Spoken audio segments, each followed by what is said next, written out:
Ladies and gentlemen, welcome back to Awthentik and The Beard. It's Sunday, which means it's time for the Parlay, the show where we go over all of the last-minute fantasy football and NFL betting for the weekend. Today, got a little bit of extra spin to the mustache in honor of my boy, Gardner Minshew. And, thank you for the beat drop, we will be talking about that along with Jalen Hurts possibly not starting and all of the injury news that has been coming out this morning. Without further ado, let me bring in the man, the myth, the legend, the left side to my strong side, Mr. Awthentik himself. Welcome, Yo, sir. what's poppin', man? How you living, bro? Doing all right, man. You know, busy. I'm excited. It is lit in Vegas right now. Shout out to all the Washington football team fans that made the trip to Vegas. I have been seeing crazy videos. This morning I was on Twitter. Somebody said that they was on the strip cranking go-go on the strip. Like, Really? it was lit. Wow. It was lit in Vegas That's probably right the first now. day ever seeing that in Vegas for sure, man. That's what's up, though, man. So I'm excited. I know you were talking about how amped you are to watch the Giants game today. Yeah, I'm super amped to see this game. I think the Giants can possibly come out and surprise the Miami Dolphins. It's going to take a valiant effort from that offensive line today, man. We know that the Miami Dolphins like to blitz a ton, so it's going to definitely take an effort from them. And I'm just curious to see how this offense moves, man. I think it's going to be not a good thing, but it's going to be a nice switch of to see Mike Glenn quarterback and to just see where we stand going into next year with Daniel Jones on the the extension having to be signed in the offseason. So we'll see how that goes. Yeah, it's going to be an interesting slate of games today for sure. We got a packed schedule. Let's go ahead and say some shout-outs to the lovely people in the chat, and then we will get rocking and a-rolling here on the Parlay. Shout-out to everybody who's watching us right now on Facebook, Twitch, Twitter, YouTube. We appreciate all the love and the support. Don't forget to hit that thumbs up while you're here. Jameson, congratulations, young man. You were the first person here today. Appreciate you stopping by. Marjorie is in the building, always holding us down in the chat. We appreciate that for sure. What's good, Marjorie? How you doing? We got in the building today. Zach is here as well. What's going on, Zach? Good to see you, sir. Appreciate you stopping by. Edward Squires is in the building. My favorite YouTube GQ name. Appreciate you always, sir. Who else is rocking with us this morning? Simon is in the building. What's going on, Simon Coleman? Appreciate you stopping by as always. My man Cernock, one of our local Houston Texan resident fans, is in the building. Says, let's go. Cernock and I are actually going to be doing a vintage clothing show next weekend in Virginia. So I'll be on the Parlay. As soon as the Parlay is over, I'll be shooting over to VA for that show, and then I'll be watching Cowboys Washington on my phone. Should be a interesting day for sure. Who else we got in the building? Shout out to Lucas checking in all the way from Australia. What's going on, Lucas? Up, great to see you, sir. Who else? Waterfly's in the building. What up, Waterfly? Thank you for stopping by, sir. Holding us down. What's up, fam? Sebastian is in the building. What up, Sebastian? Platino power 2 times. Big salute, bro. Appreciate that tweet. Shouting out the show, man. Yesterday, definitely appreciate that, man. Let's get this popping. This is gonna be a good show, man. Platino's talking about he looks forward to Sundays rocking with Awthentik and The Beard, man. You know what it is. Appreciate that. Bark Nasty's in the building. Not so optimistic, but we appreciate you stopping by for sure. Pete the Skeet is in the building. What's going on, Pete? Good to see you, sir. That's a wild name, Pete. Pete the Skeet. Kalen Dragon 56. What yes, up, fam? Playoff seedings for fantasy football. It is a crucial weekend for fantasy football. Free Mike Glennon. Free Mike Glennon. Base VA Grant, what's going on? Thank you for stopping by. We are doing good. Hope you're doing good. Nick the Wick is in the building. What up, Nick? Yes, sir. Hey, big shout out to the homie Toothpick, who is in Vegas right now, holding it down. Stay safe out there. Win some money. Hopefully Washington can get out of there with a victory. Shout out to Toothpick. Make sure y'all check him out. First String Podcast. Who else we got in the building? Ash Money's here. Maria's here. Hey, James Maria. What's Funk. up, Ash? Hurts James is Funk. out. Do I pick up Minshew or Cousins? I would go with Cousins. As much as I Cousins love Gardner if Cousins Minshew, is out there, you better get Cousins for sure. you got to go with Cousins. Nick the Wick, we appreciate you for the $4.99 super chat. Says Saquon and Evan Ingram going to have a monster game. Tight end and running back are backups' best friends. That is a fact. I love that. That is very true. And yes, the news has broken. It is official. Jalen Hurts is out. Oh, that's tough. Just got the Schefter text. Appreciate you. Toothpick says I'm still drinking. Hey, what's Blue the City saying about Empire Vegas? What Sports. happens in Vegas stays in Vegas. Yeah. Yes. Hey, so drink as much as you can, Toothpick. Roman is in the building as well. We appreciate you stopping by.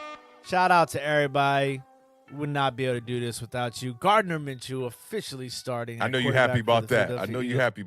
That's your boy. Listen, you know I'm a big Minshew guy. I'm a big Jalen Hurts guy too, but Minshew's my man. You know what I'm saying? We have like the mustache bond. You know what I'm saying? And look, he rode up to the stadium today looking like Goose from Top Gun. So shout out to Gardner Minshew. What do you have on? Some aviators or what? He had on the aviators. He had on the mustache, the Goose mustache. He had on the bomber jacket. I mean, the acid wash jeans. Like literally look like he woke up this morning and was like, I'm gonna be Goose today. I like that. I like that. I like it a lot, man. Got to come in swaggy, man. Look good, feel good, play good, right? Hey, that is true, man. I mean, look, we used to look pretty fly.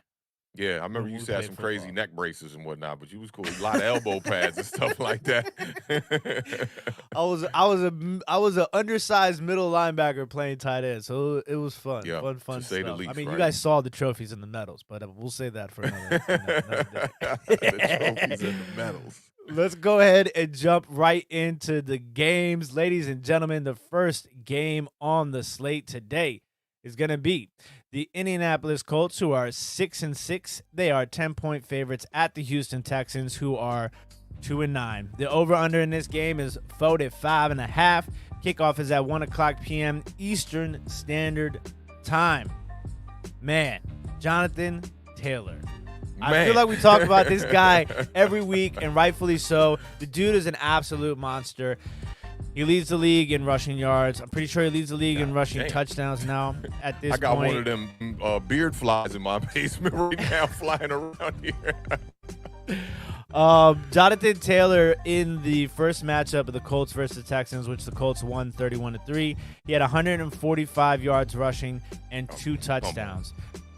Jonathan Taylor and the Colts are averaging 144.5 yards per game on the ground, and the Texans, go figure, they allow 135.6 yards on the ground. So I'm just looking at Jonathan Taylor like this is going to be another absolute smash position for him. We have to mention, we can't not go over a Colts and Texans game without mentioning T.Y. Hilton. Yeah. There is nobody that slays the Houston Texans like T.Y. Hilton. He will not do anything any other week.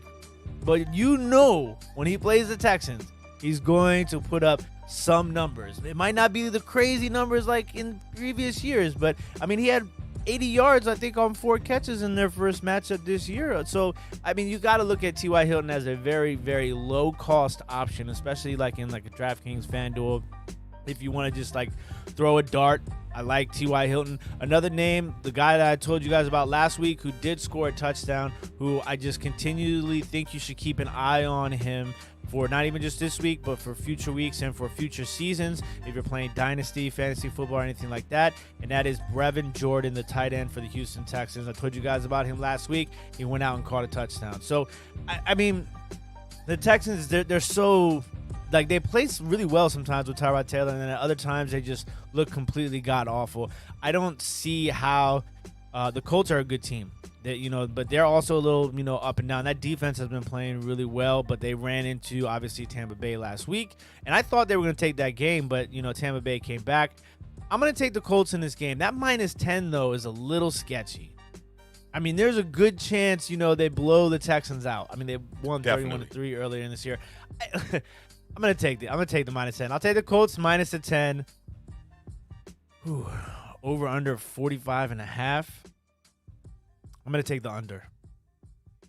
I like you taking the under there. That's probably going to be the vibe. But the Texans covering, I got to disagree with that.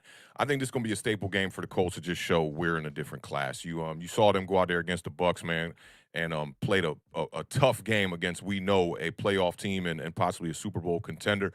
You talked about Jonathan Taylor, man. Jonathan Taylor, just fantastic season, man. 1,205 yards. That's first in the NFL right now. 14 touchdowns on the ground is first in the NFL right now. 209 attempts is second in the NFL, and that might make you think, oh, well, maybe he's just getting the volume and he's making the best of his volume, but average yards per carry is 5.8 on the season, and that's second in the NFL as well, too. With the rushing touchdown on Sunday, he will become the 5th player in NFL history with 10 straight games with a rushing touchdown in one season. And the Texans, man, they don't fare that well against the run. They've allowed 17 rushing touchdowns already on the season. So we know Jonathan Taylor, people aren't taking him out of the lineup right now. Best running back in football, bar none. Michael Pittman Jr., Brandon Cooks, I like both of them in this game. Those are pretty much staple players. You almost got to start them every week.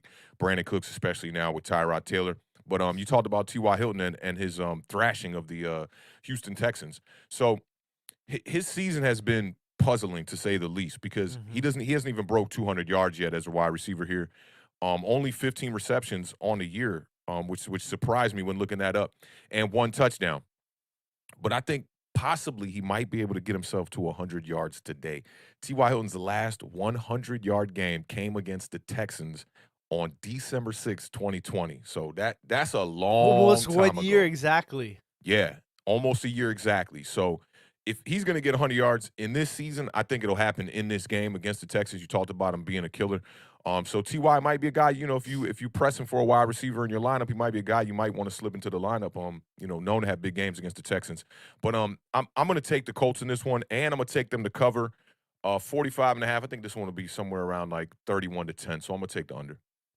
Also, don't forget, I think David Johnson is out, and I think we are looking at a Rex Burkhead sighting as the main running back for the Houston Texans today. Just want to rename that lineup we're going to show later. And I don't know, man. Rex Burkhead might be a sneaky play. I think he's like 3,900 on DraftKings. Yeah, I need the proof in the pudding first. Exactly, man. And like the Colts' defensive line is not too shabby, although Leonard Fournette did slash them for 4 total touchdowns last week. So that's Leonard Fournette, though. No. That is Leonard Fournette. Leonard Fournette and Rex Burkhead are 2 completely different running back tiers. So yeah, big fact. But it's good. I don't know. Like Jonathan Taylor, man, maybe 200-yard game today. Who knows? Possibly. So next game on the slate is a team that we will both be keeping our eye on for the rest of the season as potential playoff hurdles for the Washington football team and the New York Giants. For sure. That is the Minnesota Vikings. We're rooting for the Lions today. Yeah, we are. I mean, we got to. We really got to. By the way, I love the black and blue on this. Yeah, I figured, I reached out to the graphics department. I said, we're going to switch it up. We're going to make the Lions look a little bit more gangster today. That gray on top of that light powder, not a good vibe. You know what I'm saying? Yeah. We're going to turn up, give them a little black. Their color rushes should be black, I think. Absolutely. I know they got a jersey that's black with the blue numbers, but I don't think they wear black pants. I think they wear like the gray pants with that joint.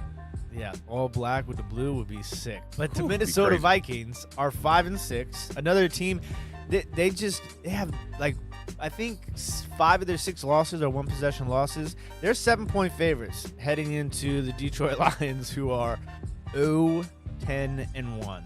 The over-under in this game is 46.5 points. Kickoff is Sunday at 1:00 p.m. Eastern Standard Time. Ladies and gentlemen, this is the battle of the backup running backs. No Dalvin Cook, no DeAndre Swift, so you are going to get Alexander Madison versus, I almost called him Javonte Williams, Jamal Williams for the Detroit Lions. So it'll be interesting to see how both of these teams utilize the run game, because both of them can't stop the run. Minnesota allows 134.4 yards a game rushing, and Detroit allows 133.9 yards a game rushing. So I think you're going to get a heavy dose of both of these running backs today. I mean, obviously, you still have to keep your eye on Justin Jefferson. Adam Thielen had a huge game last game. I want to say he had 2 touchdowns in the first half in that game. But, you know, in games like this, I think you kind of have to keep your eye on a couple of the low-key players. Now, there's a name that Awthentik has mentioned, and I've mentioned multiple times this year, and that's Minnesota Vikings tight end Conklin. So yeah, your boy. He's somebody to keep your eye on. I'm off the Conklin train. I'm off it. You're off the Conklin train?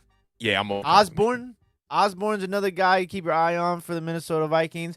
And Detroit Lions, another guy that we gave you who came up big with a touchdown on Thanksgiving. For the Detroit Lions, Mr. Josh Reynolds. So those are a couple of low-key names in there. I expect the Vikings to, handle this game and handle that 7-point spread. Had 46.5 points. How is the Vikings and the Lions line over under 46.5? And then you have a game like the Dolphins and the Giants where it's 40 points. I mean, yeah, but the Dolphins are known not to really score that many points, and the Vikings could put up some big numbers there. Yeah, but can the Lions score touchdowns? That's the problem. Probably, but I wonder if they're averaging more points per game than the New York Giants, because they might be. We don't score a lot of points, bro. We do not. We're averaging right around 18, I think, 18 or 19 points a game right now. Yeah. So I'm not too surprised that the over being a little higher in this one. All right, I'm going to take the Vikings to win. I'm going to take the Vikings to cover the 7. And I'm going to take the over, 46.5. I really want to pick the Lions just to do it. The cool thing about, like, the parlay is, like, you could miss, and, the editing department's not going to chop up when you miss. They're going to chop up when you hit. So I could just, reach until I finally get one. Maybe that black here on this logo might push the Lions towards a win, but I don't know where their offensive productivity is going to come from, man. They've been struggling all year. I think that was that wasn't Nick DeWick. I forget who it was that was asking about Kirk Cousins earlier on in the show. Just a must start. If you pinching for a quarterback, Kirk Cousins, if he's out there, I mean, he's a great quarterback to have on your roster right now. He's averaging 24 fantasy points per game. He's got 24 touchdowns and 3 interceptions on the year for 3,011 yards. Kirk Cousins, he's kind of like the one that got away for the Washington football team. You should have found a way to keep that man in the building. I'm sure Justin Jefferson is definitely helping. He was named the NFC Offensive Player of the Month for November. Against Detroit in Week 5, he went for 124 receiving yards on 7 catches. So that's somebody you definitely want to keep in the lineup. I was kind of sleeping on Jefferson a couple weeks back, saying I don't know if he's a better wide receiver than CeeDee Lamb, my man TD Lamb. But the numbers are definitely saying so, and he's been putting up some big plays. And Detroit, man, this is the crazy part, too. They've lost 8 straight to the Minnesota Vikings. So, I mean, they've lost 8 straight to a lot of people probably at this point. I don't know, bro. You got to think they're in the same division, so maybe 8 straight to, like, the Packers, maybe, something like that. But that would be expected. 8 straight to Minnesota. They haven't beat Minnesota since 2016. That's a long time, bro. That's a long. Matthew Stafford was over there recently. He was winning. Matthew Stafford left Detroit with pretty much a 500 record. That was pretty surprising to me. But on the opposite end of the wide receiver spectrum with Adam Thielen, man. Adam Thielen's balling out. He's got a touchdown and at least a touchdown in 2 straight games. And 10 total on the season right now, which is tied for the most in the NFL with Mike Evans. You talked about Josh Reynolds. That was my sleeper pick for the Detroit Lions today, because in the 2 games that he's been over there, he's on the field for about 80% of the snaps, which goes to show you, I was talking about their number 1 wide receiver being Khalif Raymond. They just don't got guys over there. This reminds me of a New York Giants move. They took way too long to bring in some talent over there. To try to help out Jared Goff. Everybody around the league's talking about Jared Goff is garbage, but I just think he really doesn't have a good supporting cast. I mean, they got decent running backs over there, and that's about that. My gut wants to pick the Lions. I'm going to keep it real, because the Vikings can come out and just, like, shoot a dud. It happens every now and again. Yeah. And they play down to their competition. Mm-hmm. Man, why not? I'm gonna take the Lions outright. I think it'll be a close game. It's going to take their defense to step up and try to find a way to stop these wide receivers on the outside for the Minnesota Vikings. No Dalvin Cook, man. I think that aids the Lions, man. That gives them a shot there. You want to progress defense, and not wishing injury on nobody, but they don't have much depth over there outside of Madison. So, you just got to be resilient out there on defense. Try to give your offense a chance. Rely on the running game as much as you can. Try to be sneaky, screen plays, things like that. I'm gonna take the Lions outright, and if they win this game, I think it'll be a low-scoring affair. So I'm gonna go. I'm gonna take the under on this one. Man, I want the Lions. The Lions, if they come out with this victory, shout out to the editing department because they're gonna have to be on it. You're gonna have to have a Twitter clip here. So next game on the slate is going to be the Tampa Bay Buccaneers, who are 8-3. They are 10.5-point favorites at the Atlanta Falcons, who are 5-6. The over/under is 50.5 points. Kickoff is at 1:00 p.m. Eastern Standard Time. Awthentik, tell me what you got. I'm glad you came to me for this one first here, man. I want to talk about the tight end position here, okay? Rob Gronkowski, bro, back in the lineup right now. He just had a season high last week of 123 receiving yards. That gives him 30 career games with 100-plus receiving yards. That's one shy of tying Tony Gonzalez for the most by tight end in NFL history. So Gronkowski, man, his whole thing, he slowed down just a little bit here, getting a little older, a little bit slower, but he's got that big frame to be able to make the catches that are necessary for Tom Brady. I think that's Tom Brady's real weapon there. The Bucs are a different team when Gronkowski is on the field. And I think it opens up the running game for them as well. And then on the opposite end of this game with the Atlanta Falcons, my bust candidate right now, you've been talking a lot of Kyle Pitts. Last week, you was Kyle Pitts. He's the number one guy, first-round pick, well-deserved to be that first-round pick. This guy's got 5 straight games of 4 receptions or less. The Falcons right now have ran 35 red zone plays since their Week 7 bye, and Pitts has collected 1 red zone target in that whole span right now. What is wrong with them? I don't know what's wrong with them, and this kind of reminds me of Julio Jones when Julio Jones was over there struggling to get touchdowns, sometimes struggling to get targets, and you just couldn't understand what it is. I don't know if it's Cordero Patterson or what, because they really don't got too many weapons over there with the Atlanta Falcons. Last week, and you got to blame some of this on the coaches too. Last week, Kyle Pitts ran 4 routes that went longer than 10 yards. So I mean, they're doing a Jason Garrett style of offense over there. In the last couple of weeks, he started off with a spark, and I'm not going to say now he's just garbage, but he got to climb up out that garbage. That lid getting ready to close on him with the 5 straight games of 4 receptions or less. So for me, Gronkowski in the tight end battle here. We know no Antonio Brown for the Bucs in this game. I'm taking the Bucs straight up. I think they're going to cover that 10.5. The Falcons will try to keep this game kind of close, but they're going to have to pass the ball a lot because I feel like they're going to be down a lot in this game. Maybe a little bit of garbage time touchdowns for your boy Kyle Pitts to get back on his, well-playing ways. Garbage time to get out the garbage, right? Garbage time to get out the garbage. Hey, it's garbage time. You ready? Let him out the garbage can. I'm sizing it just a little bit, but you know what I'm saying here, man. Kyle Pitts definitely got to get it together. For the Bucs, man, definitely I like Tom Brady and all the wide receivers over there, man. Mike Evans, Chris Godwin, y'all know what it is. Definitely doing damage. Probably one of the best wide receiver corps in the NFL. This is one of the most high-powered offenses. I'd go with anybody on their offense. Running backs, you never even know. What's the backup running back for the Bucs again? Ronald Jones? I wanted to say Ronnie Brown. Ronald Jones, man. My man Ronald Jones might sneak his way into the end zone again. He caught himself he got 1 touchdown last week. Didn't get that many yards, but, man, you might even want to play him. I'm taking the Bucs for this one to cover. Give me the over. Should be a high-scoring affair. I mean, look, you talked about Cordell Patterson. Cordell Patterson is the Atlanta Falcons offense. I mean, that's just what it is. This season, he has 911 total yards and 9 touchdowns on an offense that is just absolutely abysmal. You know what I'm saying? Matt Ryan, and you talked about these recent games, right, since their bye. Matt Ryan is under 200 yards passing in 4 of his last 5 games. Yeah, that's not a good look for Matty Ice. Yeah, that is, he is cold as ice now. Shout out MOP. I was gonna say shout out to MOP one time. Andy up.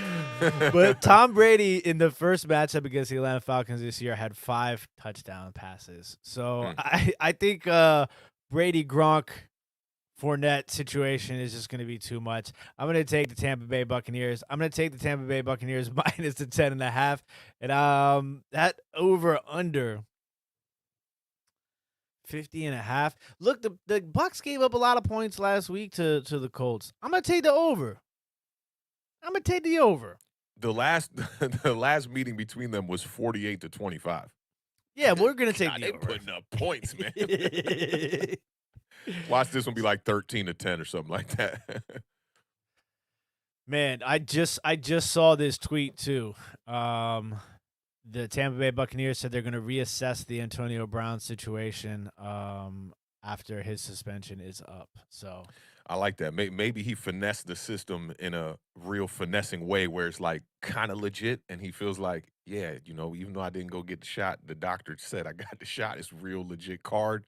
Let's go with this appeal. We'll see. He seemed like he was innocent from day one, or knew a way around being innocent, allegedly. We'll see, man. We'll see. Welcome to the loophole in the NFL.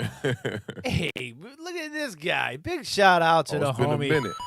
Bobby says, hi, Awthentik and The Beard, my friends. You are awesome, and let's go Giants. No, Bobby, you are awesome. I like that. What's up, Bobby? I hope all is well over there, man. And appreciate the super chat, man. Appreciate your presence in the building. It's been a while, man. Hope all is well. I know these Giants are struggling, man. That can't be fun, but Giants football, losing Giants football is better than no Giants football. Amen. Amen to that. Next game on the slate, we're going to go dip into some Minshew magic. This is the Philadelphia Eagles, who are 5-7.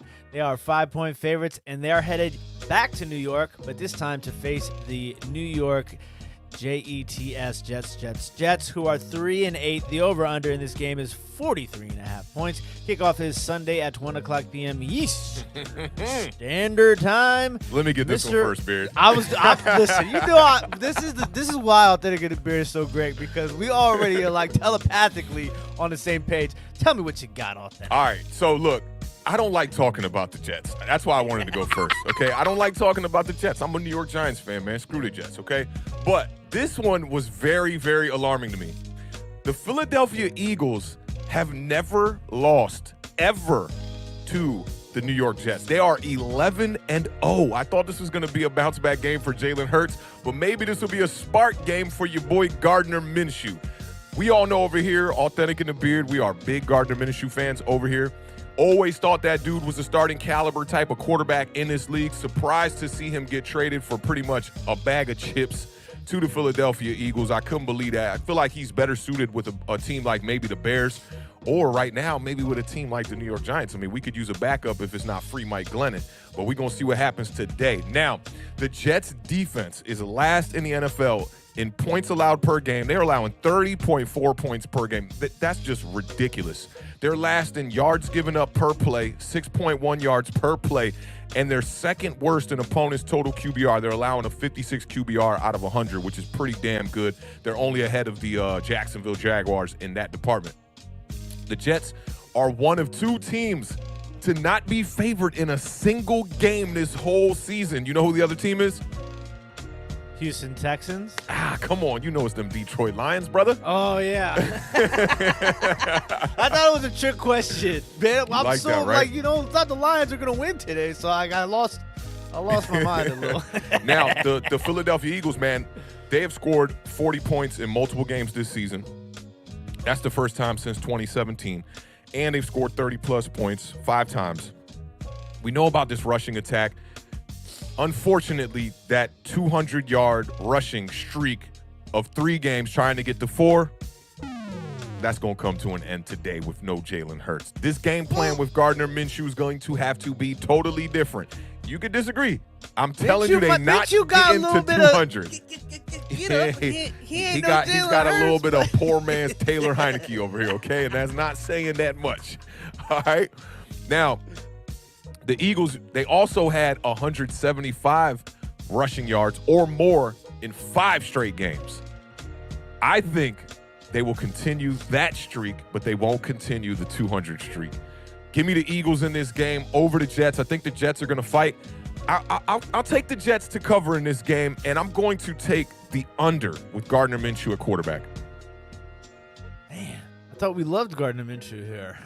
Game manager. Look, the New York Jets suck at defending the football. Defending the run. So, that is the first time I've heard you use that word suck this season on the podcast. Saying something it's bad. That's how you know it's bad. Right. They're so bad at defending the run.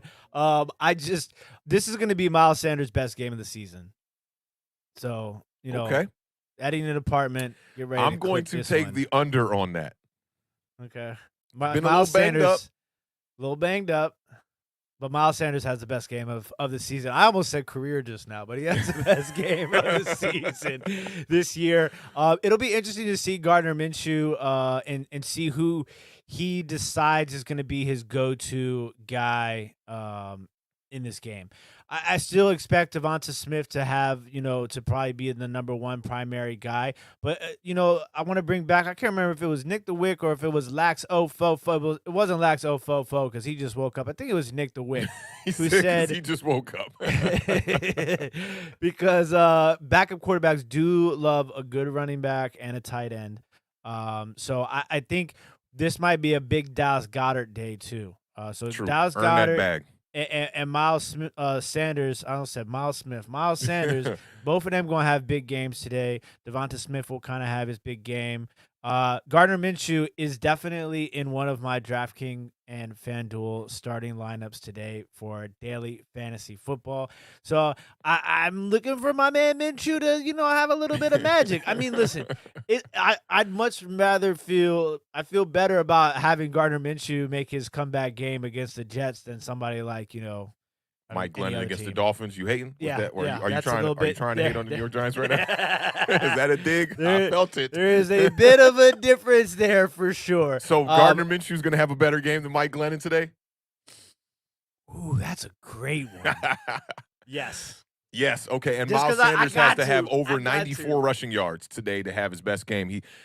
That came in his most carries of the season, too. He had 16 carries for 94 yards. But Miles Sanders likes to catch the ball too, though. So I'm gonna say this: Miles Sanders either gets to or gets really close to 200 all-purpose yards today. I am taking the under. I'm screaming the under. So we gonna see, but yeah, give me the Eagles. Give me the Eagles minus the 5. And I'll take the over 43.5. If you have to play a Jets player, play Elijah Moore. The guy before this last game when Zach Wilson came back, which not a good look.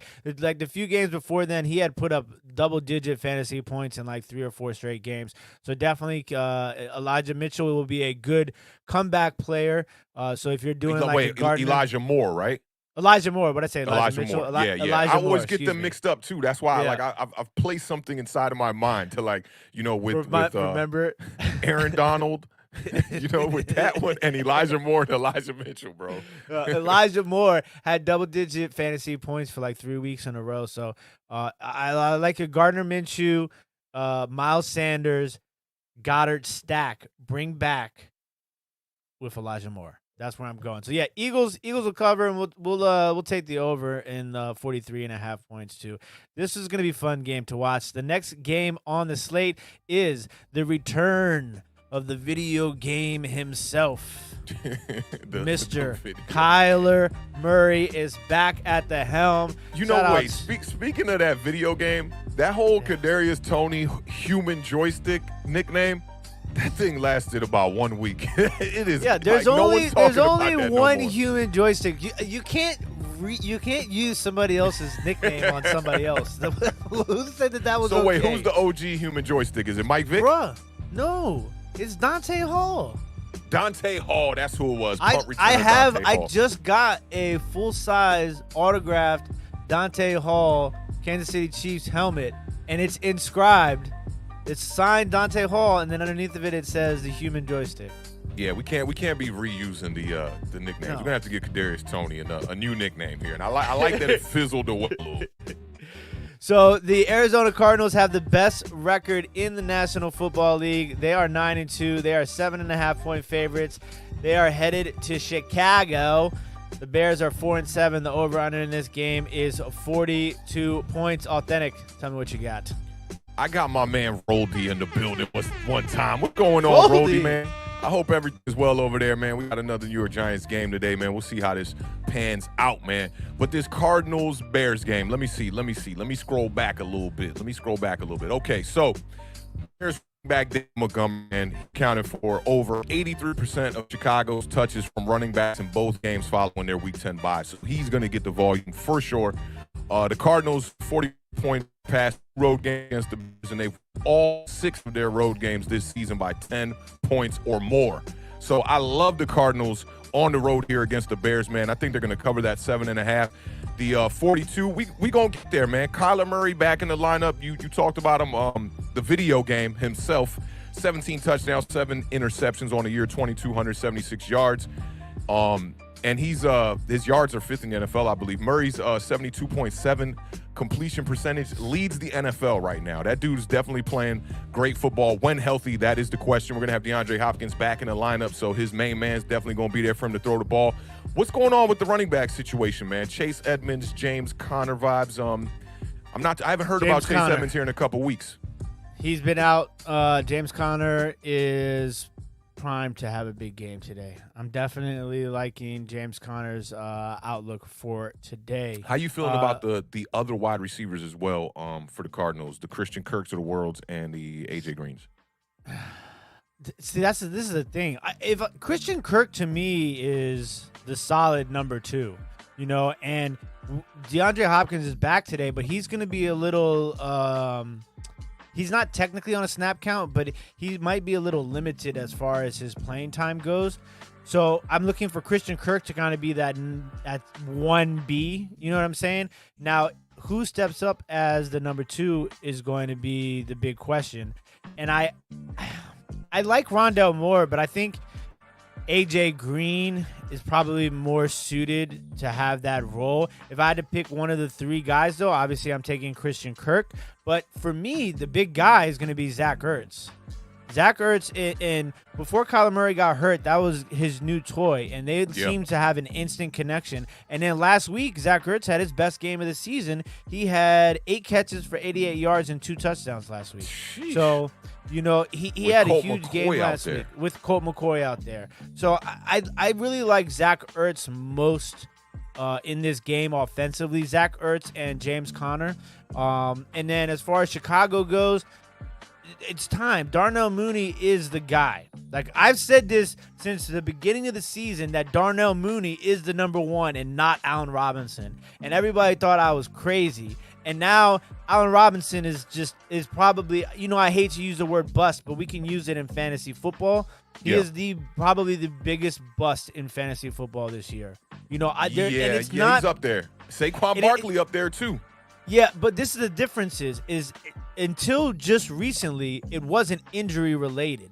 Like, so there's a difference between, like, you get hurt. Like, for me, if you get hurt, you're not a fantasy bust. It's just a misfortune, right? Yeah. But if you're playing and you're not performing like everybody thought Allen Robinson was going to be, then that to me defines a fantasy football bust. And he was playing up until just recently when he got hurt. But Darnell Mooney in his last 4 games alone has 19 catches, 349 yards, and 2 touchdowns in a horrible Chicago Bears offense. If the Bears want to have any chance, though, in this game, they're going to have to figure out a way to get back to the running game. David Montgomery just hasn't been the same since he got back from injury. So if they want a shot, they're going to have to find a way. But Andy Dalton played pretty well, considering all things, since he's had to come back in for Justin Fields. But I love Arizona in this game. I think you might get a little bit of rust from Kyler Murray. So I kind of thought about playing him in some DraftKings lineups, but then I was just like, I got to see how he's moving first, what the game plan is going to look like. But I do like the Cardinals to win this game. I like them to cover the 7.5 points, and I'm going to take the over 42 as well. Also, I do really like the Cardinals defense in today's game. Big shout out to Renee for the $5 super chat. Says, help, boys.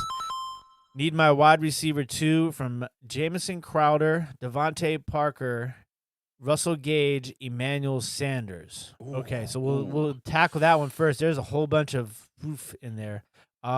Listen, I like Devontae Parker. I don't know why. But I like Devontae Parker. Defense. Nope, I don't like him. If I had to go another Gage, ooh. Yeah, you saw Matt Ryan can't throw the ball for more than 200 yards in a game. Maybe Emmanuel Sanders. I think I'd go Emmanuel Sanders, even though they got a tough matchup. That's against the Patriots, I believe, the Monday night game. I still think I'd go Emmanuel Sanders because Parker, man, I feel like he hasn't had the connection with Tua all year, and then they're going up against a defense that's pretty good against the pass right now, especially with these type of teams that they're not really flashy down the field, where the Giants are going to be in that prevent style defense we've been playing against pass happy teams like we did against the Bucs and the Chiefs. Yeah, I got to go Sanders on the first part, and then on the second part, I think I'm going Elijah Mitchell. That's super tough. I also, in season long, you have to go Elijah Mitchell, just because you don't know what that Rams offense is going to do. Even though Sony Michel is going to probably most likely be the number one guy, because I don't think Darrell Henderson is going to play today, and they don't have another running back, so it's going to be all on Sony Michel. Elijah Mitchell though has just when he plays, he's the guy, and he lost a little bit of carries recently to Deebo Samuel, who's not playing today. So I expect him to touch the ball probably 20 plus times today. Facts. So I also would go Elijah Mitchell. Tight end, though, this one's tough. Logan Thomas, Kyle Pitts, or Freiermuth. You got good options right there. Logan Thomas should come back and have his true bounce back game. You can see his feet weren't really underneath him last week. Kind of got robbed on that touchdown. Could have went either way on that play that got overturned in the end zone. Freiermuth's been playing great football. He's a touchdown magnet too. And oh man, I can't wait till he gets. I was gonna save this for that thing. Ben Roethlisberger is on the second longest streak of his career with touchdowns right now. He's got 25 straight games with a touchdown. So maybe Freiermuth gets one today too. Ben Roethlisberger's not playing great football. People were actually talking about him retiring leading up to this week at the end of the season. A lot of media outlets were talking about that.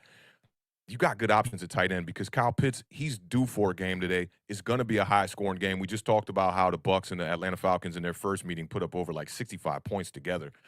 I think I go Pitts, man. Yeah, listen.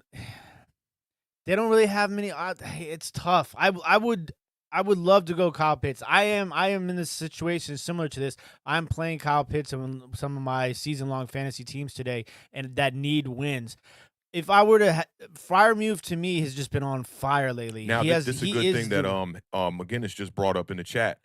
He reminded me, too, that Freiermuth, he was in concussion protocol throughout the whole week, but he was expected to play. So you got to monitor that if you're thinking about putting Freiermuth in. You got to see if he's actually going to be active coming off that concussion. Yeah, so maybe you roll with Pitts, probably the safe play of all those guys, even though it's not really safe. Before we move on from that one, let me just see what Kyle Pitts did against the Bucs last matchup. First week against the first matchup against the Bucs. Yeah. Good point. Shout out to McGinnis. He had 5 catches for 73 yards, no touchdown. I mean, that's serviceable from the tight end position for sure. It is. Yeah, so go Pitts. So hopefully that helps you get your dub today, Renee.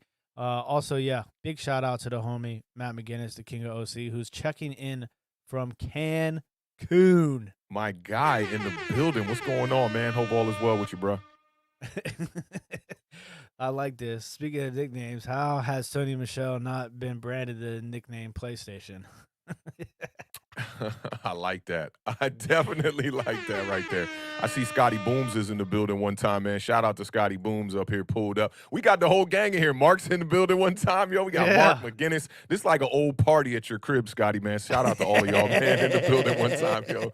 Scotty Booms, man, used to co-host with us for the first 2 seasons. For those of y'all that don't know, man, hope all is well over there, bro. We got to catch up and watch some football soon, man. For sure. All right. Next game on the docket is going to be the Los Angeles Chargers, who are 6-5. They are headed to Cincinnati to face the Bengals, who are Bengals colorway, boy. Yeah, Bengals colorway, always fire. The Bengals are 7-4. They're 3-point favorites. The over/under today's game is going to be voted 9.5. Kickoff is Sunday at 1:00 p.m. Eastern Standard Time. Listen, Joe Mixon. I gave y'all Mixon last week, and he went ham. We've turned the corner on Joe Mixon now. We have. We were staying away from him for a while, like in 2020, man. We definitely turned the corner one time. The Bengals are a new team, man. This Bengals team is I've been, but listen, every time I say that this is the Bengals team, they turn around and let me down. But I love Joe Mixon in this game. The Bengals lost to the Jets this year. Yeah, they did. The Bengals, the Jets, that game killed me. But the Chargers are allowing 145.3 yards per game on the ground.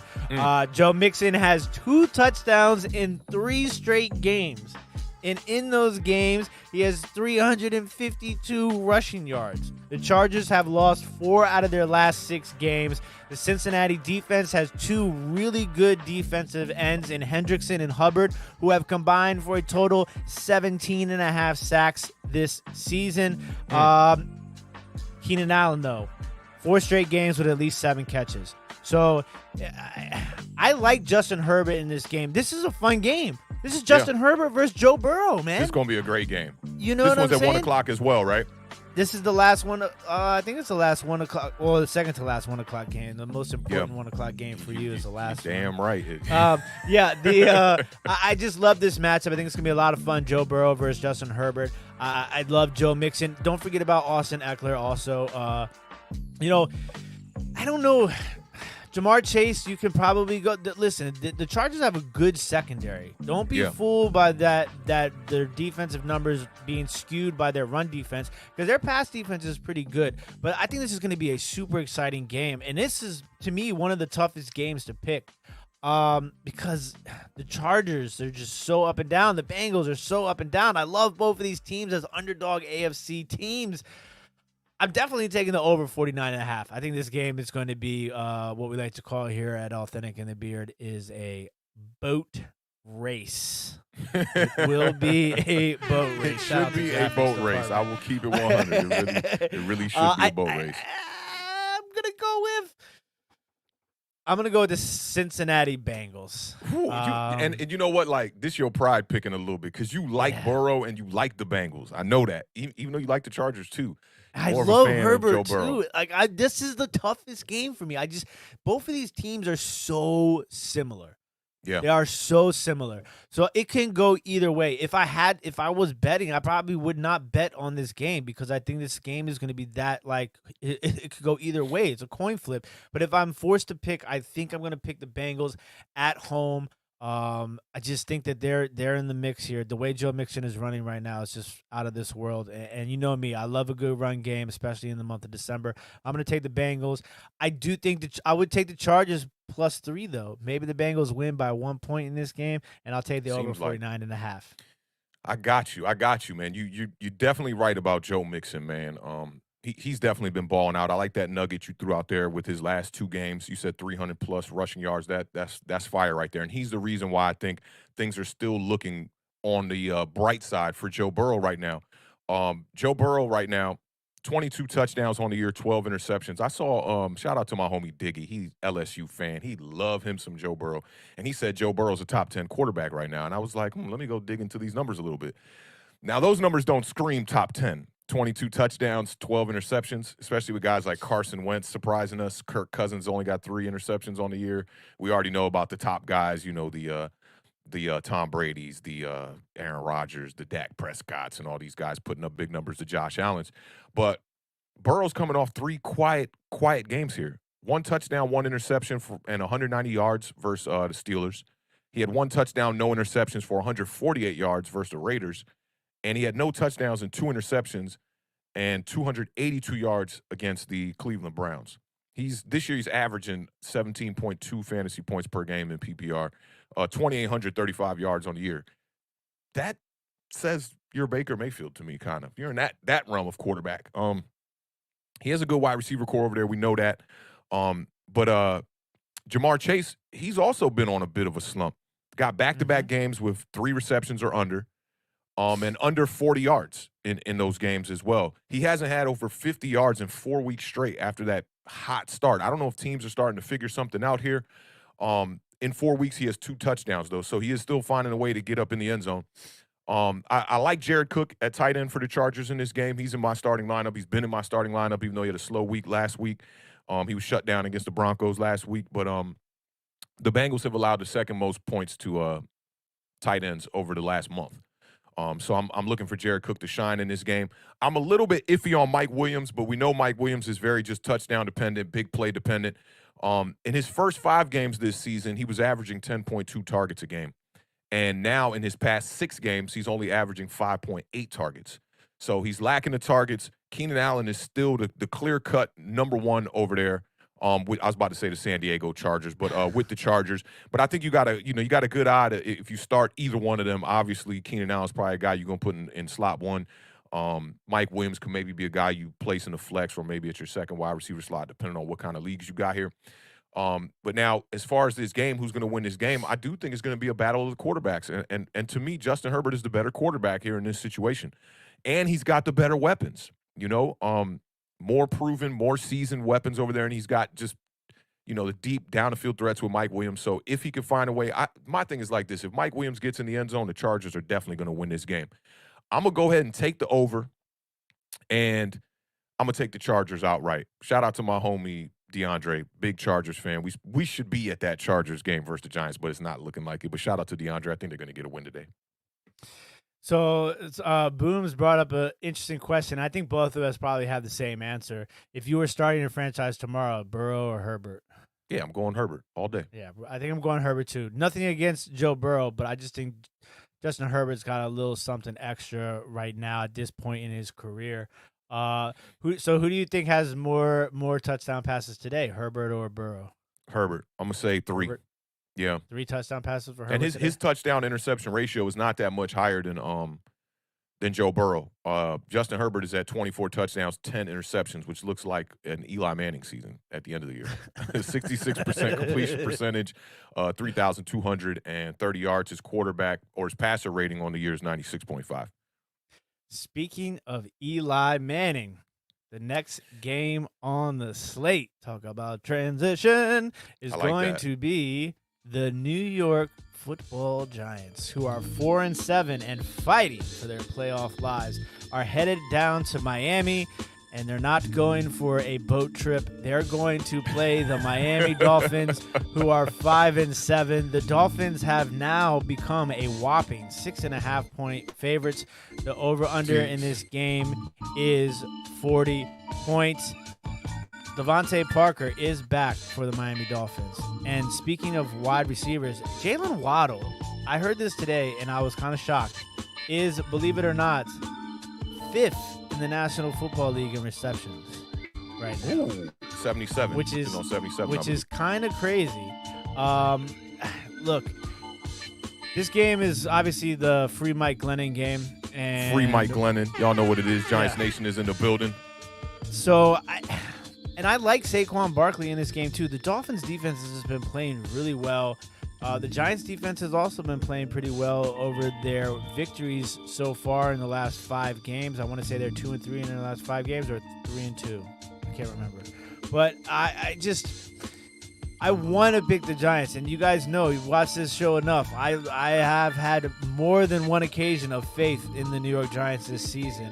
But I just think the Miami Dolphins are playing at a higher level right now. And that defense, the way that defense has been playing, and Mike Glennon, if Mike Glennon can go without turning the ball over today, and Saquon goes for 100 yards, the Giants will win the football game. Otherwise, it's going to be the Dolphins.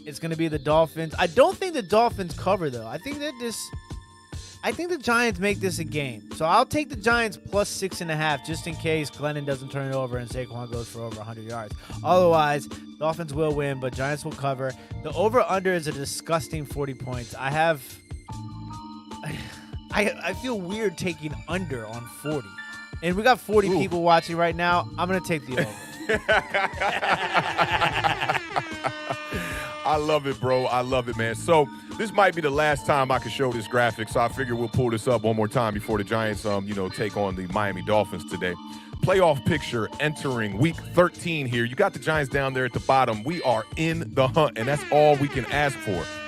We can also Ask God for help. Because we definitely going to need some help today, man. We are going to need a miracle from my homie Mike Glennon one time, okay? I do see a little bit of a roadmap for this guy to be able to get a W. I'm going to keep it funky with you. Now, I did pick the Miami Dolphins on our Thursday show, but I'm feeling a little bit froggy, so why not jump right now? I'm feeling like maybe Mike Glennon can go out here and take care of the ball enough, get a couple of big plays, and put the Giants in a situation where they might be able to win this game if the defense shows up today, man. He's going to see a ton of blitz. He's going to see a ton of blitz today. We already know that zero blitz that the Miami Dolphins like to run very frequently. And I think this is going to be a Beard kind of a roadmap. Run the ball. Get my man Saquon Barkley involved in this game plan. I feel like he hasn't had a dedicated game plan all year long. We saw him in the screen game and in the passing game against the New Orleans Saints. But let's get this man involved in the running game. And shout out to my homie on Twitter, man, at Big Blue Stan one time for sending me a nugget. And this is literally a 10-piece nugget. I'm glad you brought up Saquon Barkley getting 100 yards in this game, okay? Now, Saquon Barkley has 11 100-yard rushing games in his career, okay? A whole 10-piece nugget came from Eli Manning at the quarterback position. This man has one 100-yard game with Daniel Jones at quarterback. So maybe, just maybe, having a veteran guy who I saw him in the press conference earlier this week after practice looked very confident. He didn't look like a young third-year quarterback scrambling for words. He really looked very confident in himself. Talked about his preparation never changes from week to week, even when he knows he's going to be the backup. They asked him if that would change this week, being that he's going to be the starter, and he said, the way that I prepare on film, that fly boy, it might be a mosquito too. He looking like he's dragging a little. Mosquito. Got him. But I think the experience of Mike Glennon might play in this game, man. You know, he's been in this league for a long while here, and maybe his pre-snap read could be a little bit better than Daniel Jones to put Saquon Barkley in better positions to be able to get those running plays that's going to be necessary to take Saquon over 100 yards. Now, I'm not saying that Saquon's definitely going to get to 100, but hopefully we can have one of those games at least where the all-purpose yards get over 100. And Saquon Barkley, man, last week they did dedicate a bit of the game plan to him. They didn't run the ball a ton, but 81% of the touches from running backs did come from Saquon Barkley, and he was on the field for 86.2% of the Giants snaps. So, man, let's get the ball to my guy, get Saquon Barkley back in the mix. Giants fans have been waiting for it. It feels like Saquon hasn't had like a pretty decent game outside of that Saints game since the game we were at against the Washington football team in week 2. So I really want to see Saquon Barkley involved in this game plan. Defense got to stand up, man, and I think it's going to be a tough day for Tua. But we know Jalen Waddle, he's been balling out. You talked about the being fifth in receptions in the whole NFL right now. He's got 759 yards on the season. I've been talking about this all week about how close he is to the Chris Chambers rookie record for the Miami Dolphins, which is 883. Don't let this man come out here and get 125 yards on us and break that record at home against the New York Giants. But I'm a flip-flop, and I think this is the perfect time to do it because, look, we do our NFC previews Thursdays every week, so that gives me one opportunity to pick the games a certain way. But we need some stuff for the editing department to clip up, man. So I'm going to be right either way. We either going to chop up the one from Thursday where I pick the Dolphins and the Giants to cover, or we going to be right on this one today because I'm flip-flopping. Like y'all know here at Awthentik and The Beard, I am at liberty to change my opinion at any given point in time.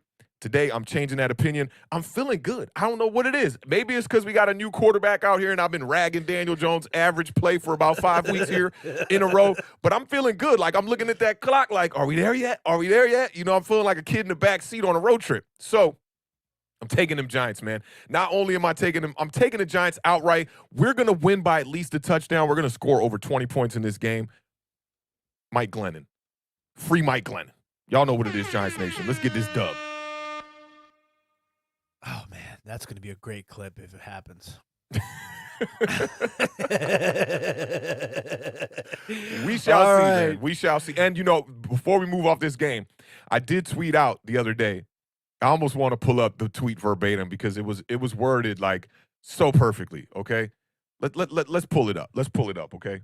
And I said, if all goes right, okay? If all goes right for the New York Giants, we will see Mike Glennon go out here, play a very average game. And then best case scenario, Jake Fromm comes off the bench, third quarter, Giants down 10, gets some time late in this game. He's reading his book on the bench like Johnny Moxon. And then he comes back to win the game, becomes the franchise quarterback, and the Giants win the Pantheon Cup. Let's go. For those of y'all that don't know what the Pantheon Cup is, that's a reference to Any Given Sunday. My man, Steamin' Willie Beeman. Oh, dude, listen, I wanted to tweet this out today, but I totally couldn't because I was driving and I just didn't get a good red light pattern. You know how like sometimes you gotta hit the text real quick. Yeah, exactly. So it just wasn't get a good red light pattern. But I was in the car on the way to the studio and they played the Al Pacino Inches speech from Any Given Sunday. That's on a the great radio. one. That's and a I great was like, one. wow, like. I wanted to tweet so bad. I was like, I don't know what this means, but it might mean something. More vibes. More vibes. You know what it is. More vibes, man. Oh, man, that was great. All right. Next game, I don't think will be a game of inches, is the Jacksonville Jaguars. They are 2-9. The Rams one looks good, too. They're headed to the Los Angeles Rams, who are 7-4. The Rams are 13-point favorites. The over-under in this game is 48 points. Look, we got a revenge game. Revenge game alert. Jalen Ramsey. This is the first time Jalen Ramsey will be facing his old team, the Jacksonville Jaguars. So you can book it. Jalen Ramsey will get an interception today. OBJ is kind of like on the fence as far as health goes, but I think he's going to play. I think he's going to have a touchdown as well. And we talked about this all day today. It looks like Darrell Henderson will be out, and Sony, as my man Kevin has crowned him, Sony PlayStation Michelle. This is good. Yeah, $500. I like that. Off. You remember when you won that 500 back in the day and you was breaking people off? You was like, Caitlin, you get 200. My juice, you get 200. Sony PlayStation Michelle is probably going to be the only running back for the Los Angeles Rams today. So he is probably going to be all over the fantasy football daily lineups on DraftKings and FanDuel. I don't really have anything else. The Jacksonville Jaguars, James Robinson's their best player, and he's banged up. Laviska Shenault, I don't know what's going on with that guy. Trevor Lawrence has just been, he's young. He's working his way through the system. Every once in a while, the Jaguars pop up and play a good football game. I just don't see how that can happen today because the Rams are on a 3-game losing streak. There's no way they lose a fourth one to the Jacksonville Jaguars. Give me the Los Angeles Rams minus the 13, and I'm going to take the over 48. They might put up 48 points by themselves. Did you say give me the Jacksonville Jaguars? No, I didn't. I said give me the Los Angeles Rams minus the 13, and I'm going to take the over 48. I like that. I'm totally with you on that. And in fact, my notes have no Jaguars anything on it. So I don't want any Jaguars on my fantasy team, to keep it funky with you one time. But Cooper Kupp, man, that dude is definitely balling out right now. This is a no-brainer to keep him in your lineup. He's one of the best wide receivers in the NFL right now with 92 receptions, 10 touchdowns, and 1,237 yards. He has 7 straight games with 7 or more receptions, tied for the longest streak by a Rams player in franchise history. So that goes for the Isaac or the Torrey Holtz of the world, the Isaac Bruces of the world. A lot of good wide receivers came through there. Cooper Kupp, longest streak by a Rams player in franchise history right now. Last week, not 1, not 2, but 3 Rams wide receivers finished last week inside the top 15 at the wide receiver position. Kupp, Odell Beckham, and Van Jefferson. That's your boy, man, Van Jefferson. Hey. All of them saw at least 9 targets last week, so they are slinging the football around for sure. I'd look for Beckham to have a big game. I'd look for Van Jefferson to have a big game in this one, too, and we know Cooper Kupp's just been consistent. It's funny that we talk about Van Jefferson and Scotty Booms is in the chat today because I've been high on Van Jefferson, and he's finally getting some time to shine since, he's had a little bit here and there, but since Robert Woods went down, he's been playing a big role, and everybody kind of thought that was going to be difficult since they brought Odell in, but they found a way to work all 3 of these wide receivers in the mix with Odell, Kupp, and Van Jefferson. But Van Jefferson, Scotty Booms hit a 1-of-1 Van Jefferson rookie card with the NFL shield inside the card, and I told him, I said, look, this guy's going to be good. and he's starting to show up. I love Van Jefferson today. He's still really cheap on DraftKings too, so definitely a guy to keep your eye on. I'm glad that you mentioned his name and reminded me about Van Jefferson today because he's good. He's good. Yeah, he's a solid different receiver than the other two also. Had a little bit of drop issues that week before Odell Beckham got there, and it seems like maybe – and this is why I'm always talking about bringing in players to challenge people at the position because remember I tweeted out, I said, how y'all think Van Jefferson feels about this Odell Beckham signing? And everybody was like, oh, he probably feels like crap about it. But at the end of the day, it makes you elevate your play. Absolutely. You got a guy that you know is going to take over for the number 2 wide receiver when you were next up in line before they signed Odell Beckham, and that puts a little bit of pressure on you, which is why I want to bring a little bit of quarterback competition in New York, man. I think we need to be in the quarterback market for a guy next year who's going to challenge Daniel Jones if they decide to bring him back. And I think it's working out here for the Rams. We'll see. I'm praying that Odell has a good game today because it'd be nice to see him put together back-to-back games here. It's been a long while since we've seen that from Odell Beckham. 5 catches for 80. I want to say it was 5 catches for like 80 yards last week and a touchdown. People want to say the touchdown was in garbage time. I don't care, man. Get them stats on the parlay. This is fantasy vibes. And I want to see the Rams play to their potential. I don't want the Rams to be a team that kind of falls off and loses some close games or loses some trap games like this Jaguars game because the Jaguars, they could put up some points. I mean, let's not, fool nobody here. I think that they can compete in this game, but it will take a perfect game. Tyler Higbee, I think, is a guy you might want to think about sitting today. The Jaguars, surprisingly, the Jaguars have allowed the 3rd fewest fantasy points to tight ends this whole season. They shut down Kyle Pitts to 2 catches for 26 yards and no touchdowns. And the Rams are prioritizing Cooper Kupp, Van Jefferson, Odell Beckham. To me, that screams Tyler Higbee's not going to get the volume that he needs to be an effective fantasy tight end today. So I'll think about putting him on the bench if you got any other options. But in this one, I'm with you, the Beard. I'm taking the Rams minus 13. Yeah, I'll take that. And I'm going to take the under in this one. I think the Rams will score around 28, and the Jaguars they won't be that close. I'm thinking maybe a good 14, 17 points out of the Jaguars today. That's a good game for Jacksonville. Yeah. I thought you were going to say like 3 or 6 for a second. Nah, because they lose their games and put up some points when they lose. So I think they'll put up a couple touchdowns. You know what they did last week, too? They started playing a faster-paced offense. And you know how much I love that fast-paced offense because it does so much to the defense. So it'll be interesting to see if they decide to continue with that sort of fast-paced offense this week against the Los Angeles Rams. So speaking of running the ball, the next game on the slate is my Washington run the football team, who are 5-6. They're already there in Vegas. Shout out to Toothpick again. He's in Vegas. Shout out to all the Washington football teams in drinking Vegas. Cognac. Yeah. Literally what's going on out there. The Raiders are 6-5. They are 1.5-point favorites. This is the second week in a row where basically Washington has been in a pick'em game. The over-under in this game is 48 points. Kickoff is at 4:05 p.m. Eastern Standard Time. Antonio Gibson is going to have a career day today. No J.D. McKissick, so it's definitely going to be huge for Washington. They elevated Wendell Smallwood, former running back for the Philadelphia Eagles, from the practice squad to be the running back 3 today. We also recently signed a fullback, so it is official. We are dedicated to the run game now. Little eye right, 34. Jumbo eye. Yeah. So I like Antonio Gibson a lot in this game. Also, Jarrett Patterson. It's going to be interesting to see how they utilize Jarrett Patterson. But I think Antonio Gibson, he showed that he can catch the ball out of the backfield last week. He had one of his better receiving games last week. So I think Antonio Gibson has a career day today. The Washington football team is also not going to have Landon Collins. Earlier in the season, you would have said that to me. I would have said, thank God. But since he's been playing this sort of hybrid role, he has been one of the better defensive players on our team recently. Yeah. So forced fumble last week that really, helped y'all seal that game.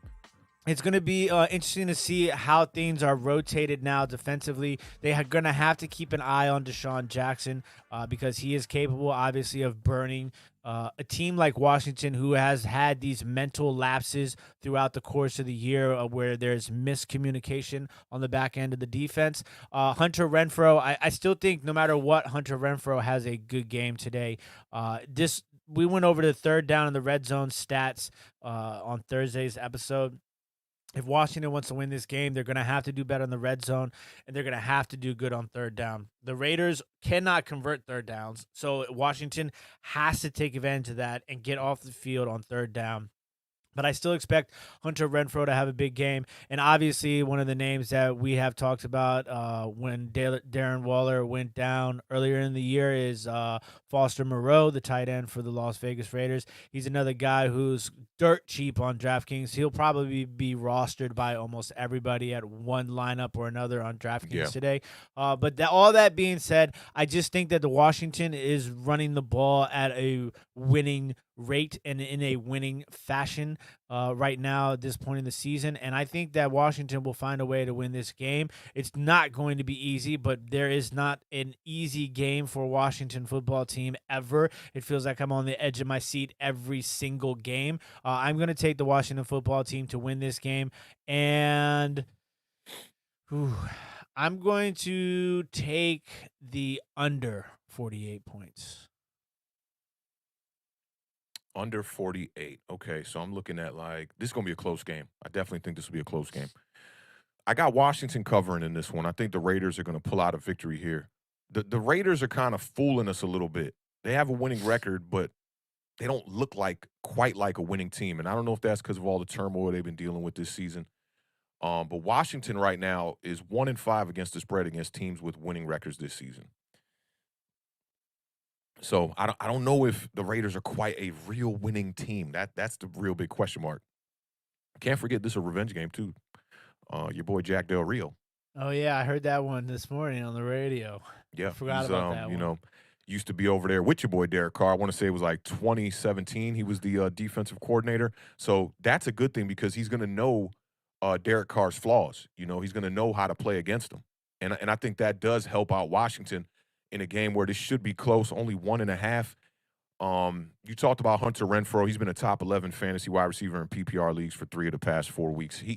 He's not like his games aren't pretty or explosive or, he's not having those kind of games, but he's just putting up the numbers, man. He's kind of a slower wide receiver, I feel like, but he's quick to get in and out of his cuts and he runs his routes really sharp. The other question here, too, is Curtis Samuel, who's coming into this game questionable again with the groin injury. Them groins, man, I remember I hurt my groin one time, and it just lingers. The more and more you try to play, the more setback that you have on it. And I think that the J.D. McKissic loss is going to speak volumes today, man. He's been your pass catcher out of the backfield all year long. Logan Thomas is going to have to step up and have a real Logan Thomas game today if Washington wants to keep this one close. But I'm going to take the Raiders in this one. I'll take the over as well. And but I'll take Washington to cover that 1.5. 1 point game. Big shout out to the homie Waterfly for the $2 super chat.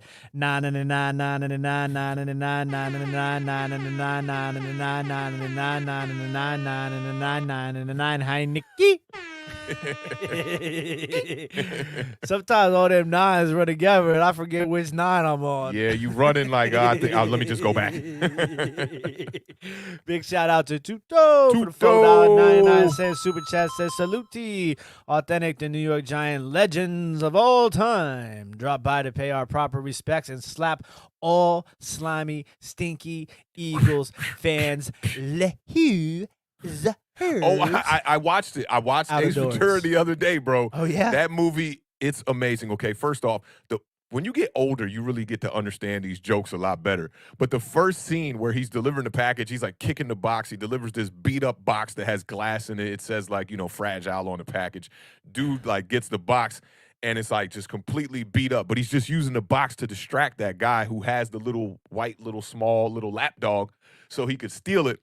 And Ace Ventura pulls up with the puppet dog, drops the puppet dog, steals the real dog, goes to the car. Homie chases him to the car, bashes in all of Ace Ventura's windows, and he just kept it cool the whole time, hit the gas in that bucket, and got out of Dodge, man. It was a beautiful scene, man. So love that movie. It just reminded me how great Ace Ventura is, man, and never forget, man, laces out. Never forget that.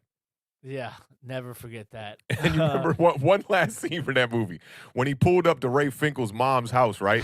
And Ray Finkel's mom was like all delusional, and she was like, "Ray will be here soon. You want some cookies?" And Ace Ventura sat down and had some cookies with his mom. The whole house was spray painted with like they vandalized his home, like laces out, you bum, and like they spray painted all over the house, man. These little nuances that I didn't see when I was a kid watching Ace Ventura: Pet Detective. And the first one is definitely better than the second one. The second one's a classic too, but the first one was better. Yeah, there's a third one that you just don't need to watch. Oh, wasn't it like a new kid, Africa. like Kid Pet Detective or something? I thought it was when he went to Africa, or was that no? Africa is number 2. Okay, maybe when he climbed out of the rhinoceros's poop chute, I'll say. Shout out Jim Carrey, man. That's my guy, yo. Jameson. Yes. Are y'all authentic in the beard? In the beard. Unless I got a couple of clones out there, which if they are cloning people, I wouldn't mind having a clone that did the pod. No, matter of fact, the clone would do all my tracking sessions in the studio and do all the like administrative work, and then the real authentic will be up here doing the podcast and doing the mixing. Are y'all? Right. I had to bring that one up. I had to bring that one up. All right. So look, we got 4 games left. Authentic is doing his best beard impression. I caught him and he flew away. Oh, he hurt though. Man down, fly down. We got 4 games left, so we are going to get through these as fast as possible to get you guys enough time to set your lineups. If anybody has any questions, don't forget to throw those in the chat before we end the show. The Baltimore Ravens are 8-3. They are 4-point favorites. They're headed to Pittsburgh. The Steelers are 5-5-1. It's just weird. What is that, like a area code? The over-under in this game is 44 points. Kickoff is 4:25 p.m. Eastern Standard Time. Listen, Baltimore, you guys got to run the ball, okay? Pittsburgh allows 133.1 rushing yards a game, and in their last 4 games, the Steelers have allowed 180 yards rushing to opponents. Now, the Ravens don't have the clone pick the Dolphins. Hey, dog. Shout out Kevin the PRF one time. That is classic vibes right there, y'all. That is classic right there. Oh, man. Both of these teams are 4-7 against the spread. Pittsburgh needs to figure out how to run the ball, too, again. Najee Harris in the last 2 games has 20 carries for 61 yards. Did the Pittsburgh Steelers make the same, let me get these quotes right, mistake that the Giants did by drafting a running back in the first round, maybe? No. Trying to save a old, aging quarterback's career. Looks good right now, just like Saquon Barkley did in his rookie season, but a lot of people have jumped off that first-round running back bandwagon since. Look at you. You thinking about it right now. Look at you. I like Najee. I mean, listen, I like think Saquon. I like Saquon. I think the world of first-round running backs is over now. I think we won't see first-round running backs much anymore. But I do love Najee Harris, and he was on a tear. But the Steelers, whoever can figure out how to run the ball in this game is going to win this game. I love Lamar Jackson in this game. Hopefully he can carry Authentic and the Beard's fantasy football team to victory. I am going to take the Baltimore Ravens minus the 4. I'm going to take the under 44 points. Under 44 points. Okay, I kind of like that there. I talked about this in the opening when we got a super chat question about Pittsburgh Steelers tight end situation with Freiermuth. Ben Roethlisberger, at least 1 passing touchdown in 25 straight games. He's 1 shy of matching the second longest streak of his career, which was 26 from 2017 to 2018. Lamar Jackson has just 2 starts against the Steelers, and he struggled in both those starts. 5 total interceptions, 3 touchdowns in those games, and he was sacked 9 times. We know Lamar Jackson is coming off that 4 interception game last week. I look for him to bounce back in this game. And you talked about whoever figures out how to run the ball is going to win this game. I don't think the Ravens and Lamar Jackson have to figure out how to run the ball. They know what they're doing over there with Lamar Jackson at quarterback, so they're going to commit to that run. But there's one stat that's very standout to me about Devonta Freeman, ex-New York Giants running back, also ex-Falcons running back. Devonta Freeman has not had a game with 100 yards rushing in 4 whole years. Freeman has not cracked 100 yards since December of 2017 when he was with the Falcons. So I don't know if today could maybe be one of those games. He hasn't really been I'd say the premier running back with all that has happened in the backfield with the Ravens, but he is looking to be that guy now, it seems like, the past couple of weeks.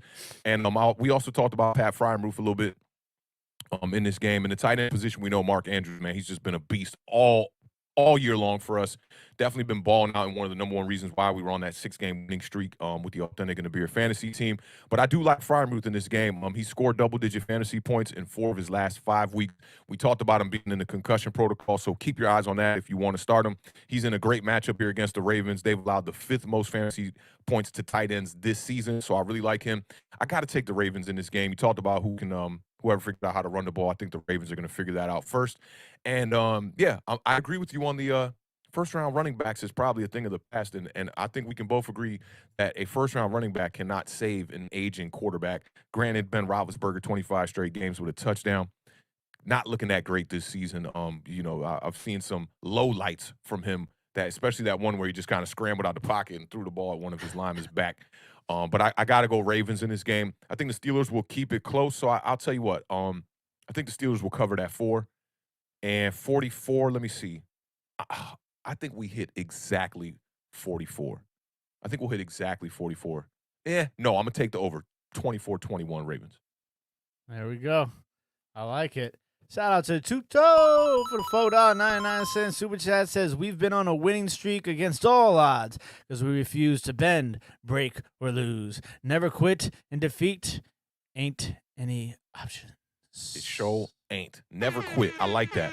Mike Glennon in the building. Let's see how this first half goes. You might see a different vibe from Awthentik in the second half if Mike Glennon is out here slinging interceptions. You might see a whole different clone of Awthentik if Mike Glennon is out here throwing big touchdowns. Let my man go into the half, 2 touchdowns, Giants up 17-10 or something like that. I'm going to lose my mind on Twitter and I'm going to be talking that talk. For sure. I see Ash Money got a question up here, too, as well. Tua for interception. Yes. The Giants have a takeaway in every game this season. Definitely getting one today. Let's keep it popping. I like that answer. I like that answer a lot. All right, ladies and gentlemen, next game on the slate is going to be the San Francisco 49ers, who are 6-5. They are 3-point favorites. They are headed to Seattle, who's 3-8. Over-under is 45. Kickoff is at 4:25 p.m. Eastern Standard Time. No Deebo Samuel. Deebo Samuel has been on an absolute tear this year. So this is the game I think Brandon Ayuk has to have a big game. So I love Brandon Ayuk today, and I really like Elijah Mitchell in this game. He's been also like been how you put the emphasis on Elijah. And not Mitchell. I like that, though. I like that. Elijah. Because it gave me time to think about the last name. Right. Elijah Mitchell in this game. Now, San Francisco has lost 7 of 8 games in Seattle, but Seattle offensively, I just don't know. It's so bad. We're waiting for Russell Wilson to have that bounce back game, and it's not happening. He has the weapons on the outside, and now they got Adrian Peterson. Adrian Peterson. I mean, listen, you guys pick and choose. It's like you can really get killed if you decide to roll with DK Metcalf and Tyler Lockett, like in daily fantasy, like on DraftKings or FanDuel, and then they show up with 1 catch. It's not like they're like $4,000. They're expensive players in DraftKings. So I have to stay away from this Seattle team offensively until they figure things out. And I love George Kittle. I love Elijah Mitchell and Brandon Ayuk in this game. If you really want to take a flyer, Adrian Peterson. I mean, he's apparently going to get the bulk of the carries. He's in the starting lineup on one of my my fantasy team season long. Let's go, AP. Because Let's go. We're getting killed with injuries with Dalvin Cook, Derrick Henry. It's just been a bad. But I need him. I need him today. So, but I am going to take the 49ers in this game. I'm going to take the 49ers to cover the 3 points, and I'm going to take the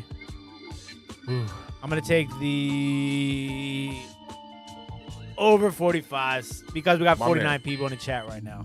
I like that. So that's over 45. Digging that. I like the over the 45. That I think we're going to get there for sure. All right. So Elijah Mitchell, man, definitely been balling out on my radar now. He's got 4 games with 100 or more rushing yards this season. That's the most by a rookie in 49ers history. Mitchell was drafted in the 6th round too, I believe. He, the last rookie to be drafted in the 6th round or later with 5 such games in a season was a Washington football teamer, formerly known as the Washington Redskins. Alfred Morris. My man, Alfred Morris. Also, ex-New York Giants running back, Alfred Morris. He did that with Shanahan over there. No Deebo Samuel. I'd look for Elijah Mitchell to get another 100-yard rushing game today, but I don't think it's going to be enough. I'm taking the Seahawks in the upset in this one. Outright, and the 45, we are going to get there. I think this will be the game. I'm waiting on these games where Russell Wilson going to have that bounce-back game. Maybe Adrian Peterson can help him and lift the Seahawks to a victory. We shall see. Over under 40 yards rushing for Adrian Peterson today. I'm gonna take over. I will take over because that's my guy. If I'm gonna have faith in any running back, it's gonna be my man Adrian Peterson. Big shout out to we got time. Says Mitchell grew up 15 minutes from my house. Real down to earth guy. That's cool, man. That's what's up, yo. And let us know what area that's in too. Where is that at?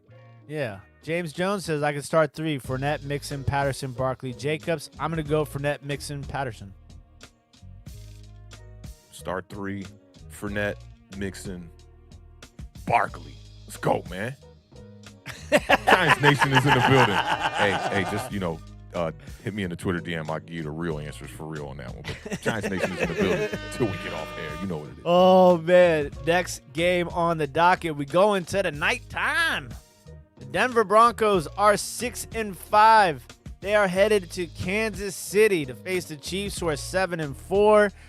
The Chiefs are favored by 8.5 points. The over-under is 4 to 6.5. Kickoff is at 8:20 p.m. Eastern Standard Time. And the Kansas City Chiefs have won 12 straight games against the Denver Broncos, which is why they're 12. I had 11. I think it's 12. I love Clyde Edwards-Helaire in this game, and I love Javonte Williams in this game. I love both of these running backs. I think you're going to get a heavy dose of the run game from both of these teams. You'll probably get a touchdown. Listen, Javonte Williams and Clyde Edwards-Helaire will both score touchdowns today. And Patrick Surtain, who I've been telling y'all is a sneaky play for Defensive Rookie of the Year, although it's probably going to go to Micah Parsons. I think he gets an interception of Patrick Mahomes today. Those are my picks as far as players and props for this game. I'm going to take the Kansas City Chiefs, but I'm going to take the Denver Broncos to cover the 8.5, and I'm going to take the over 46.5 points. Over. Okay. 9 of Denver's 11 games this season have gone under the total. So I want to lean towards the under in this game. 46.5. I think the Chiefs are going to win this one. I'm going to take the under. I think it'll be 31-13. Kansas City Chiefs. I had the Chiefs have beaten them 11 straight times. You're saying it's 12 straight times. 3 of the past. So you got to have a baby nugget for the nugget just in case, because we can't be sharing the 4-piece. You know what I'm saying? Yeah. 3 of the past 4 games were decided by at least 20 points between the Chiefs and the Broncos. Broncos have lost 12 straight to the Chiefs. Patrick Mahomes in primetime. Okay, this is a primetime matchup. 48 touchdowns in 19 career primetime starts. That man has 48 touchdowns. I'd look for more of that. He probably has more touchdowns in prime time than other quarterbacks in that same span have in regular games. Oh, most definitely. We're talking about maybe the best quarterback in the league right now. I still think Tom Brady is the best quarterback in the NFL right now. But Patrick Mahomes, primetime, them lights on, I think he's going to ball out. Also, Travis Kelce's gone over 19 fantasy points in each of his past 5 games at Arrowhead. versus the Broncos. So that's something to keep in mind. Travis Kelce balls out against the Broncos, man. Give me the Chiefs in this one. They'll cover the 8.5.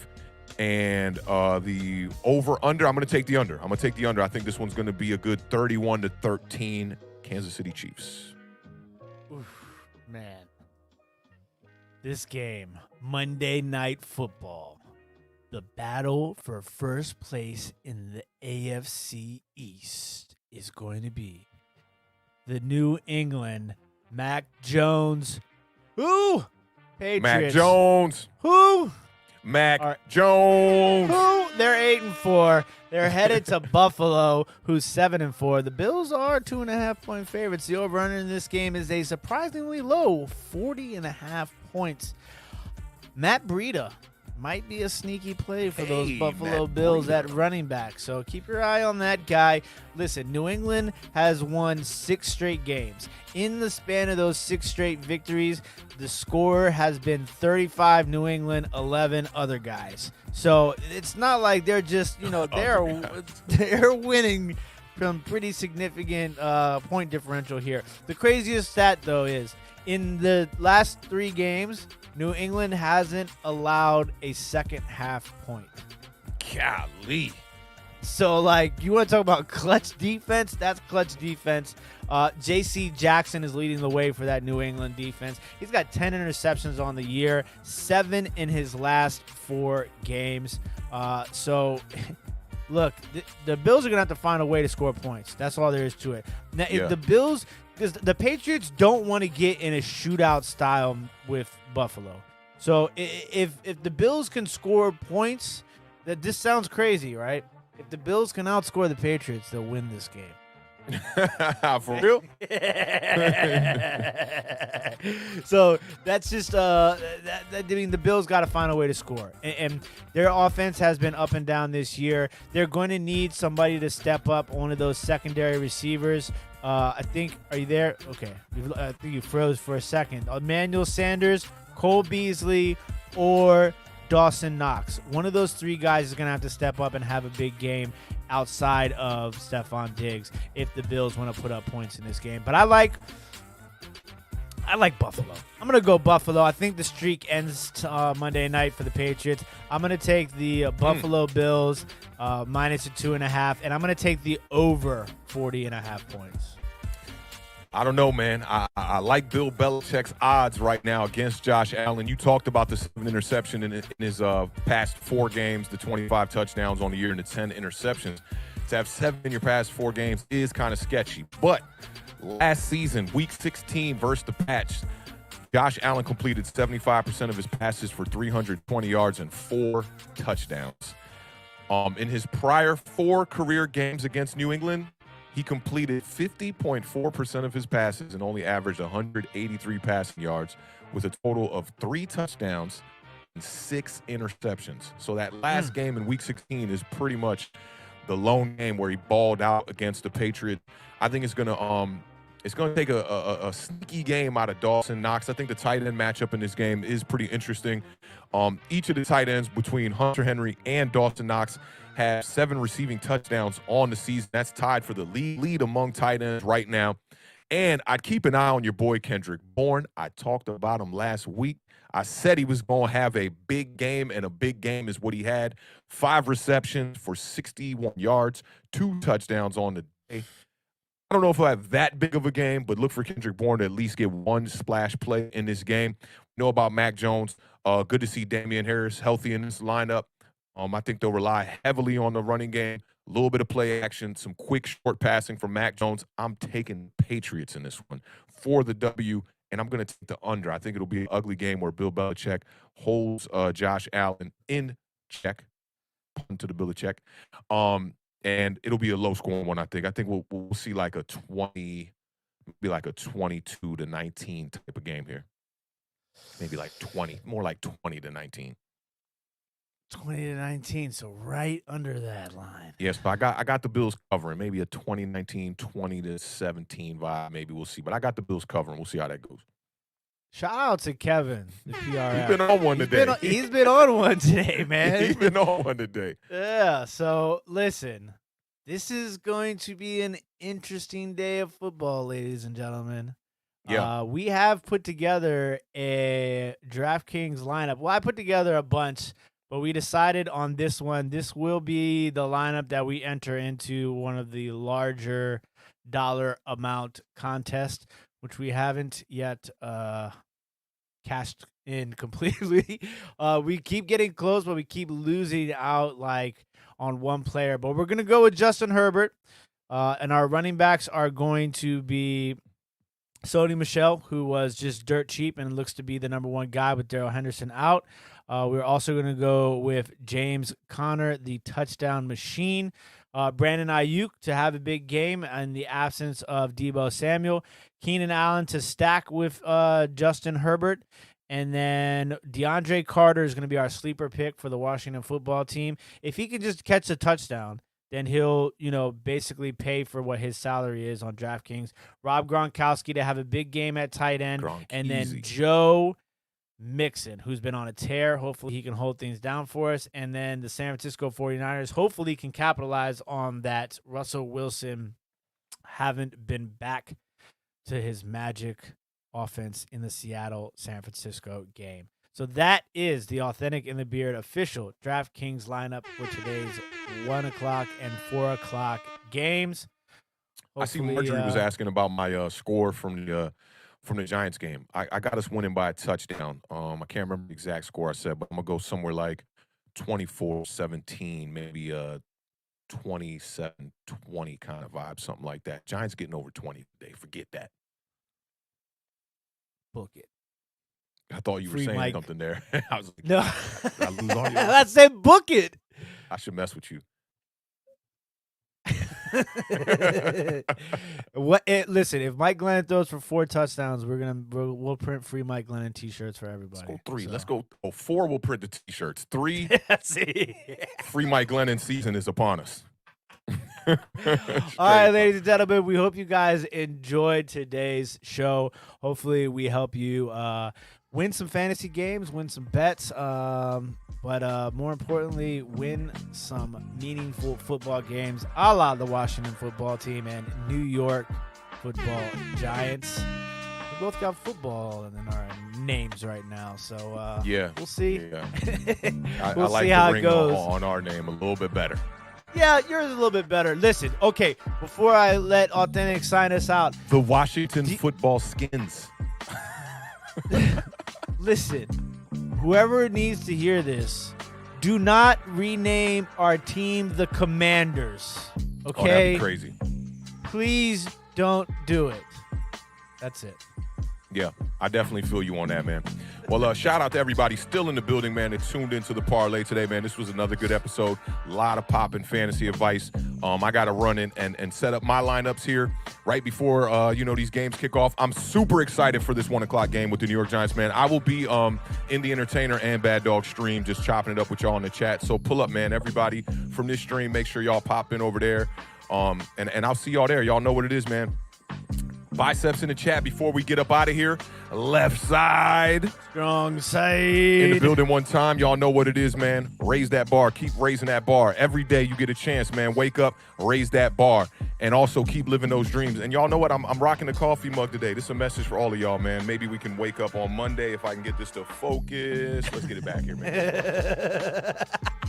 Yeah. It's catching the Giants. There it goes. Wake up and be happy. We need another victory Monday for the New York Giants. Y'all know what it is. Giants Nation in the building. As always, man, we appreciate y'all. Everybody here is fam. Nobody here is a fan. We appreciate y'all again pulling up to Awthentik and the Beard. Y'all know what it is. Keep living those dreams, man. We will see y'all on Monday for the Giant overreaction and Tuesday for the recaps of the NFC East one time. Let's get them peace signs up one time. Y'all be good, man. We'll see y'all soon. Peace. Peace.